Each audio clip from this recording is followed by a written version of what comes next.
It's a really difficult video to make. I have an addiction. Quiet on the set. Camera speed. Sound production, take one. Hi. It's weird. I haven't done this in a while. I've never actually, this is my first time having like an actual camera.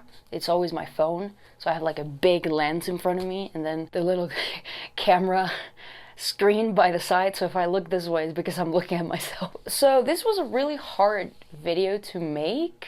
And it's because it's like a real thing that it's currently going on. And basically I have accepted, I guess, that I am addicted to my phone. I have an addiction. It's a really difficult video to make. Yeah. In today's day and age, like, it's hard to not have one. Like, people will look at you weird if you don't have one. Like, oh, I don't have a phone number. I don't have Instagram. Like, just call my landline. That's weird. That's something weird to say in 2023. Why is it so normal to have all those things? 47% of Americans accept or say out loud that they're addicted to their phone in some kind of way. The average person checks their phone every 12 minutes. When you think about it, it doesn't sound that bad. Like, it's not every 10 seconds, but it adds up. It does add up. I check my phone literally every 3 minutes. Doesn't make a sound, does not vibrate, doesn't turn on. I just have to check it. Why? Let's get into that. And I know it sounds like not that big of a deal, like, oh, every 12 minutes is not that, like, oh, every 10 seconds. But it is 80 times a day. So that quite adds up, to be honest. 83% of Americans feel uneasy leaving their phone not with them. If you go to the bathroom and like you leave your phone on the table or you go outside for 5 minutes, you're gonna take your phone, right? Yeah, you're gonna take your phone because you feel weird not having it on you at all times. And lastly, but definitely is the one that most shocked me, is that 44% of Americans, when they leave their phone, or they don't have it on themselves, they feel anxious just by not having their phone on them. And I'm part of them. Yeah, I'm on that percentage for sure. So yeah, nearly half of Americans consider themselves addicted to their phone. And 43% say that their phone is their most valuable possession. And another 54% of people say that they panic when their phone goes below 20% of battery. Our brains are designed to release dopamine when we do something that meets a survival need, like eating or having sex. Now, countless studies have shown that phone usage causes the release of dopamine in our brains, making us feel aroused, motivated, and happy. Yet, cell phones cause 1 out of 5 car accidents. Hello again, my name is Alex, and today we're just basically gonna set some facts. We're gonna talk about my phone addiction. In today's world, it is hard to imagine life without our smartphone or social media, but how much is too much? And what happens when our phone usage turns into addiction? I've divided this video in 3 parts. Wait, yes, 3 parts. I can't tell if I'm focused or not. I've divided this video in 3 parts so it's easier to digest. So let's get into it. Part number 1, understanding phone and social media addiction. What is the definition of addiction? Phone and social media addiction is a condition where an individual becomes dependent on their smartphone and social media platforms, leading to excessive and problematic usage. The symptoms are pretty common. This includes constant checking on your phone, like excessively, compulsive use of social media, neglecting other activities like homework, doing your chores, or sleeping, which happens to me very often, or feelings of anxiety when the phone is not accessible. And what are the reasons for addiction? There are several factors that contribute to an addiction of social media, of your phone, including the release of dopamine in your brain, like I said, convenience, and the most known FOMO, or fear of missing out. Also positive reinforcement and conditioning. Part 2, impact of phone and social media addiction. Number 1, physical health.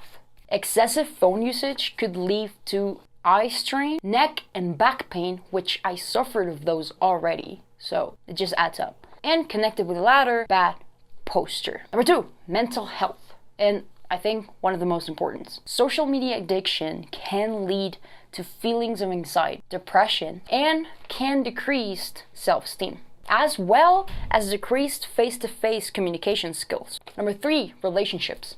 Phone and social media addiction can negatively impact on your relationships. As individuals, we may to prioritize our phone or social media over real life interactions. And number 4, productivity, which is the one that I suffer with the most. Excessive phone usage can lead to decreased focus and productivity as individuals become distracted and waste time on their phones. And last, part 3, tips to overcome phone and social media addiction. Number 1, set limits. This might be really hard to do, especially when we are really deep into it, but it works.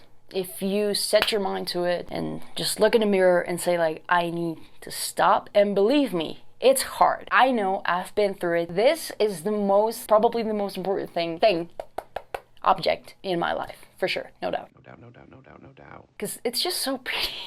And also because I'm quite obsessed with it, just because I wanted a brand new Apple phone for the longest time. I always got my brother's old one or my mom's old one, and my brother wasn't really, like, he got the iPhone 5 and then the iPhone 6 and then he switched. He never went back. He's on the OnePlus team now, and that's good, they're great phones, but I'm an Apple head, okay? Look, it's just so pretty. And I know you're gonna roast me in the comments saying that Android is better, and I completely agree. It's just not for me. I know that it's better. It's way cheaper, the cameras are better, they're better quality overall in a lot of things, but I personally like iPhone. Sue me.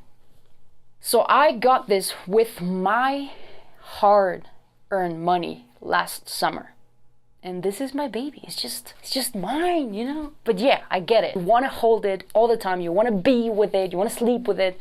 Don't. It's really bad for you. Set limits. You don't have to throw it away. You don't have to go for a dummy phone like all the other YouTubers that, oh, I went with a dummy phone for 30 days. Obviously, that route may work for some people, but just look at Matt Diavella. He had to go to a new place. He had to use maps. He had to print them out beforehand. What if you don't have a printer in your house? You're gonna go out and pay to print instructions? Just use your phone. It's fine. Maybe delete Instagram for a couple of months. Maybe don't use Snapchat anymore. Maybe just cut your usage. Set limits. Don't use your phone past 8 p.m. Don't use your phone before 10 a.m. It's fine. Do it at your pace because you're the only person that will know what works for you. I'm not gonna tell you to buy a flip phone and throw this $1,200 phone down the toilet. No, just accept yourself, see that you have a problem and face it. So again, number 1, set limits. Establish a set amount of time for phone and social media usage every day and stick to it. Simply as reducing your hours. In the iPhone, you can easily see, in the Android too, you can easily see how many hours a day you're using your phone. Set a goal and be like, I'm gonna go down an hour. I'm gonna go down 30 minutes. I'm gonna go down 10 minutes. I'm gonna go out 4 hours. Set a goal and make sure to accomplish it. Little by little, step by step, at your pace. Number 2, turn off notifications. The least important ones, obviously. Turn off unnecessary notifications. And overall, limit the amount of time that you spend on social media. Number 3, find alternative activities. Just do something that fulfills you. It could be going on a hike, or watching a movie, or watching one full series in one day. It doesn't have to be non-screen related. It could be screen related. You can play some video games, go outside, watch a movie, go to the cinema. Do something else with your time. And lastly, number 4, seek help. If you think it's too much, if you think you can't overcome it, tell someone. It doesn't have to be a professional at the beginning, but yeah, tell someone. Tell your mom, tell your girlfriend, to your friends, your boyfriend, your best friend, your brother, your sister. Hey, just so you know, I feel like I'm using my phone too much and I want to do something else. And they might help you to spend time with you or take you out or just share time together so you use your phone less. Phone and social media addiction, it's a growing concern in today's world. Understanding the reason for addiction and the impact it has on our lives is crucial in overcoming this addiction. By setting limits, finding alternative activities, and seeking help when needed, we can reduce our dependency on technology and live a more balanced life. Thank you for watching, and I hope you stick around. So if you like the video, drop a like. If you would like to know more about things that I talk about, I don't really have a theme on my channel, which is a bad thing apparently. You need a niche. How are you gonna grow? I'm just making videos. I'm a filmmaker. I don't care if someone follows me or not. I'm just here to have fun and to talk to people. So leave a like, drop a comment, and subscribe if you would like to. And yeah, I'll see you later.